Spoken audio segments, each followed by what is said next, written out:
అందరికీ నమస్కారం. నేనిప్పుడు మీకు ఒక యోగి ఆత్మకథ ఈ పుస్తకం సంబంధించినటువంటి వివరాలను తెలియజేస్తున్నాను. దీన్ని పరమహంస యోగానంద గారు రాశారు. అయితే ఇతనికి సంబంధించినటువంటి కొన్ని వివరాలు మనం తెలుసుకుందాం. యోగానంద గారి ఆత్మకథ భారతదేశపు జ్ఞాన సంపన్నుల గురించి ఇంగ్లీష్లో వచ్చిన కొద్ది పుస్తకాల్లో ఒకటి కావడం వల్ల, అది కూడా ఒక పత్రికా రచయిత విదేశీయుడు రాసిందో కాకుండా ఆ జాతి ప్రజల్లోనే ఒకరై పుట్టి పెరిగి శిక్షణ పొంది, టూకీగా చెప్పాలంటే యోగుల గురించి ఒక యోగే స్వయంగా రాసిన పుస్తకం కావడం వల్ల దీని విలువ ఘనంగా పెరిగింది. ఆధునిక హిందూ సాధువుల అసాధారణ జీవితాలకు, శక్తులకు ఒక ప్రత్యక్ష సాక్షికథనమైన ఈ గ్రంథానికి సకాలికత, నిష్కాలికత కూడా సమకూడిన ప్రాముఖ్యం ఉంది. ఈ విశిష్ట రచయితతో భారతదేశంలోనూ అమెరికాలోనూ కూడా నాకు పరిచయ భాగ్యం కలిగింది. ప్రతి పాఠకుడు ఈయనకు సముచిత ప్రశంస, కృతజ్ఞత తెలుపుకోవాలి.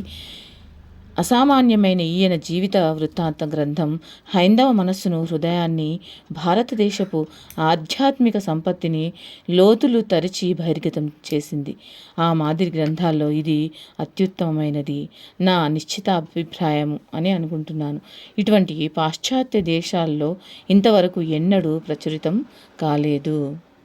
ఇందులో వర్ణించిన ఋషుల జీవిత చరిత్రల్లో శ్రీ యుక్తేశ్వర్ గారిది ఒకటి. నాకు వారి పరిచయ భాగ్యం కలిగింది. శ్రీ యుక్తేశ్వర్ గారు సాధు స్వరూపులు. ఆయన ఉనికి ఆహ్లాదం కలిగించేది. తను అనుచరులు స్వచ్ఛందంగా చూసే గౌరవానికి ఆయన ఎంతో తగినవారు. ఆయన్ని ఎదిగిన ప్రతి వ్యక్తి, ఆ వ్యక్తి ఏ జాతి వాడైనా సరే, ఆయన్ని అపరిమిత గౌరవ ప్రపత్తులతో చూసేవాడు. నాకు స్వాగతం చెప్పడానికి ఆశ్రమ ప్రవేశద్వారం దగ్గర నించున్నప్పటి ఆయన రూపం ఇప్పటికీ నాకు కళ్ళకు కట్టినట్టు ఉంది. శ్రీ యుక్తేశ్వర్ గారి సచ్చీలాన్ని, పవిత్రతను ధృవపరుస్తూ రాయగలిగినందుకు నేను నిజంగా సంతోషిస్తున్నాను.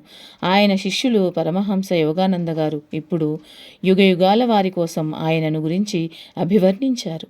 యుక్తేశ్వర్ గారు జనబాహుల్యానికి దూరంగా ఉండడంతో తృప్తిపడి, యోగానంద గారు వివరించినట్టుగా శక్తి వంచన లేకుండా ప్రశాంతంగా ఆదర్శ జీవితానికి అంకితమైనవారు అని ఈ పుస్తకానికి సంబంధించినటువంటి ఉపోద్ఘాతాన్ని డబ్ల్యూ.వై.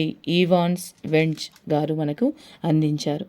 దీంట్లో ఉన్నటువంటి విషయాలు మరికొన్ని ముందు మాటలో చూద్దాం. జీవితంలోనూ మరణంలోనూ కూడా యోగి. పరమహంస యోగానంద గారు అమెరికా సంయుక్త రాష్ట్రాల్లోని కాలిఫోర్నియా రాష్ట్రంలో లాస్ ఏంజిల్స్ నగరంలో 1952 మార్చి 7వ తేదీన భారత రాయబారి మాన్యశ్రీ బినయ్ ఆర్ సేన్ గారి గౌరవార్థం జరిగిన విందులో ముగింపు ప్రసంగం చేసిన తర్వాత మహాసమాధి అంటే యోగి చివరిసారిగా సచేతనంగా శరీరాన్ని విడిచిపోవడం చెందారు. ఈ జగద్గురువులు యోగ విద్యను జీవితంలోనే కాకుండా మరణంలో కూడా ప్రదర్శించారు.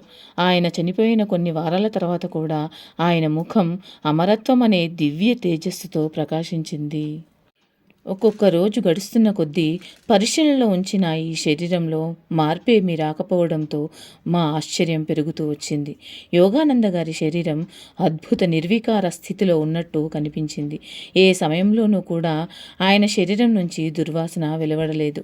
యోగానంద గారి భౌతిక రూపదర్శనం మార్చి 7వ తేదీన ఎలా ఉందో, శవపేటిక మీద కంచుమూత పెట్టి మూసిన మార్చి 27వ తేదీ వరకు అచ్చంగా అలాగే ఉంది.